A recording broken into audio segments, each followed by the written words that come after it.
Friends, आज हम junior accountant भर्ती जो 2023 है उसकी कट ऑफ को लेकर डिस्कस करेंगे कि इसकी कट ऑफ क्या रह सकती है और कितनी रह सकती है, और कट ऑफ के क्या पैरामीटर्स हो सकते हैं जिससे हम कट ऑफ डिसाइड कर सकते हैं। तो कट ऑफ को लेकर जो कुछ पैरामीटर्स हैं वो कुछ इस प्रकार हैं। पहला है सीईटी का एग्ज़ाम। सीईटी का एग्ज़ाम जूनियर अकाउंटेंट की कट ऑफ डिसाइड करने में एक बहुत बड़ा कारक है, क्योंकि सीईटी के थ्रू ही एग्ज़ाम हुआ था और आगे जूनियर अकाउंटेंट की एग्ज़ाम भी सीईटी के थ्रू ही हुआ था। और सीईटी की 15 गुणा की जो लिस्ट आई थी उसके अकॉर्डिंग तो सीईटी के एग्ज़ाम की वजह से जो कॉमर्स वाले कैंडिडेट थे वो बाहर हो गए बहुत से, और अदर कैंडिडेट भी जो सीरियस कैंडिडेट वो भी हो गए, कहीं ना कहीं उनका सीईटी क्लियर नहीं हुआ, क्योंकि सीईटी आनन फानन हुआ और बहुत से लोगों ने सीईटी का एग्ज़ाम दिया ही नहीं। तो एक तो ये कारण हो गया। और दूसरा अगर हम बात करें तो 15 गुणा की लिस्ट। 15 गुणा की लिस्ट से तात्पर्य ये हुआ कि जैसे मान लीजिए जूनियर अकाउंटेंट की 5300 लगभग 5300 पद है, 5300 पद है, तो इसके 15 गुणा यानी कि लगभग 90,000 कैंडिडेट को पास किया गया है, और 90,000 कैंडिडेट ही एग्ज़ाम दे पाए। तो इसका मतलब ये है कि कट ऑफ कॉम्पिटिशन बहुत कम था एक तरीके से, तो ये भी कट ऑफ कम होने का। और दूसरा आगे पेपर भी टफ था, वो भी आगे देखते हैं। और अगला एक कारण है वो है प्रेजेंटेशन इन एग्जामिनेशन, यानी कि एग्ज़ाम में जो प्रेजेंटेशन थी वो लगभग 70% ही थी। तो 90,000 का अगर हम 70% निकालेंगे तो हम पाएंगे कि लगभग 63,000 कैंडिडेट ने ये एग्ज़ाम दिया है। तो यहाँ भी देखते हैं तो कॉम्पिटिशन बहुत कम हो जाता है। 5,000 सीटों या 5300 सीटों के लिए 63,000 व्यक्ति एक तरीके से कैंडिडेट एग्ज़ाम दे रहे हैं, तो ये भी एक तरीके से बहुत कम कॉम्पिटिशन है।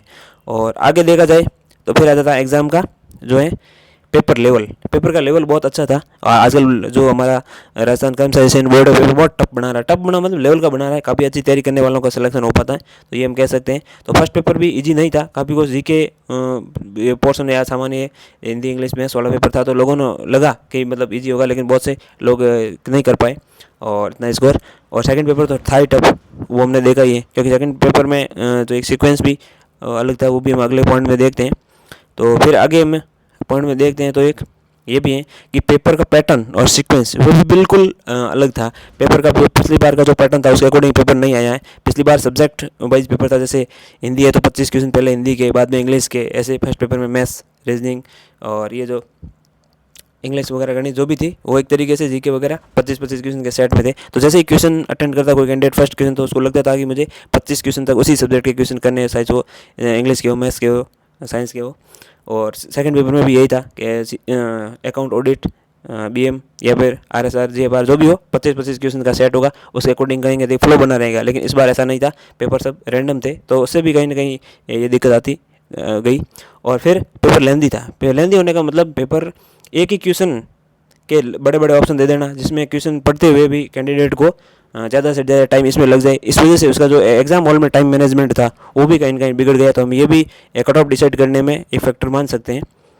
और आगे हम देखते हैं जैसे डिलीट क्वेश्चंस। अब जैसे फाइनल आंसर की आएगी तो उसमें कुछ क्वेश्चन डिलीट होंगे, उससे भी लोगों के नंबर बढ़ेंगे।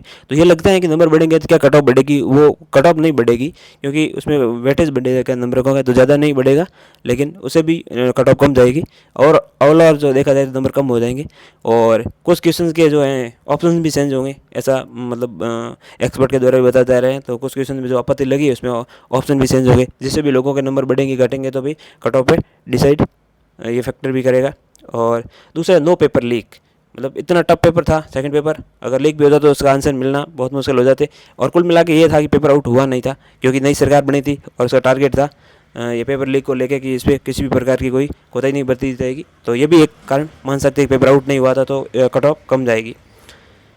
अब देख लेते हैं कि कट ऑफ कितनी जाएगी और कितनी रह सकती है, देख लेते। तो अब हम बात करते हैं कट ऑफ पे। तो हमने यहाँ कुछ ये कट ऑफ डिसाइड की है। जैसे जनरल की कट ऑफ है जो 48 से 50 के आसपास रहेगी, 50% के आसपास से है वो। ये फाइनल ये 2 गुणों की नहीं बल्कि 1 गुणा की फाइनल कट ऑफ है। और बाकी वो तो आगे रिजल्ट आएगा तब पता चलेगा कितनी क्या जा सकती है। लेकिन फिलहाल जितने लोगों के देखे हैं तो कि सेकंड पेपर क्वालिफाई नहीं हो रहा है, और सब में यही है कि कट ऑफ इस बार कम ही जानी है। तो ये कुछ का है कट ऑफ। और ओबीसी की हैं तो 47 से 49 अगर किसी के आ रहे हैं तो उसका फाइनल हो जाएगा। एमबीसी में 46 से 48 है तो उसका फाइनल हो जाएगा।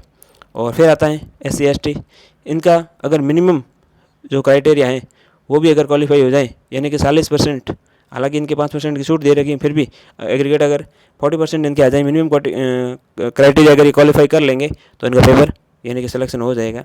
और इसी प्रकार एक्स सर्विसमैन है, ऑल फीमेल हैं, इनका भी देख लेते हैं। तो एक्स सर्विसमैन हो, ऑल फीमेल हो और टीएसपी एरिया हो, इन सब की भी मिनिमम क्वालिफिकेशन वो 40% रहेगी। अगर ये 40% आ रहे हैं तो इनका आराम से सिलेक्शन होगा। और आगे अब जैसे एमई कैटेगरी बच जाती है, तो एमई का है इनके भी मतलब 40% भी रहना है और हो सकता है 41 चली जाए फाइनल कट ऑफ। तो लेकिन 2 गुना जैसे 40% में हो रहा है तो 41 42 इनकी फाइनल कट ऑफ रहेगी, ज़्यादा कट ऑफ नहीं जाएगी। बाकी रिजल्ट आने के बाद ही पता चलेगा। लेकिन मार्केट में बहुत माहौल बना रखा है कट ऑफ को लेके। ऑनलाइन तो पता नहीं, लोगों के सभी के 500 प्लस, 550, 600, 700 नंबर बताए जा रहे हैं। लेकिन ऑफलाइन या रियल में किसी को पूछते हैं, लाइब्रेरी में जाते हैं उन लड़कों को पूछते हैं, या बहुत से ऐसे कैंडिडेट हैं जिनको पूछते हैं तो कि उनका 2-2 साल से तैयारी करें लेकिन सेकंड पेपर क्वालिफाई नहीं हो रहा है। कॉमर्स के बंदे हैं वो सेकंड पेपर क्वालिफाई नहीं कर पा रहे हैं, या इतनी लंबी तैयारी करने के बाद उनके किसी का सीटी क्वालिफाई नहीं हुआ। तो बहुत सारे फैक्टर्स हैं जो कट ऑफ डिसाइड करने वाले हैं। और बाकी अब देखते हैं, रिजल्ट बहुत जल्दी आने वाला है तो उस समय पता चल जाएगा। लेकिन अब तक की हमारी ये जो कट ऑफ को लेकर एक सर्वे है ये कह सकते हैं। बाकी लोगों से पूछने के बाद हम आके रुक जाते हैं कि कट ऑफ यही रहनी है। बाकी देखते हैं क्या होता है क्या नहीं, वो तो रिजल्ट आने के बाद ही पता चलेगा। अगर हमारा ये प्रयास आपको अच्छा लगा हो तो हमारे वीडियो को लाइक करिए, शेयर कीजिए, कमेंट कीजिए और सब्सक्राइब कीजिए। धन्यवाद।